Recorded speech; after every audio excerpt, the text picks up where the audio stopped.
ఖమ్మం జాతీయ రహదారి కొండకూడలి వద్ద రోడ్డు ప్రమాదం చోటు చేసుకుంది. ఆగి ఉన్న కారును మినీ లారీ ఢీకొట్టడంతో ఈ ప్రమాదం చోటు చేసుకుంది. కారులో ఉన్న ఇద్దరికి స్వల్ప గాయాలయ్యాయి. కారులో బెలూన్లు ఓపెనవడంతో పెను ప్రమాదం తప్పింది. సంఘటనా స్థలానికి చేరుకున్న పోలీసులు దర్యాప్తు చేస్తూ వివరాలు సేకరిస్తున్నారు.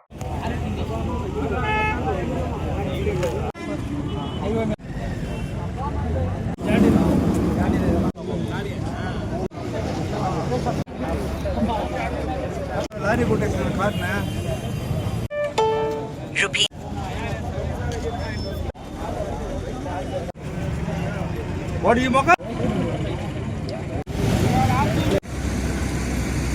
What do you think?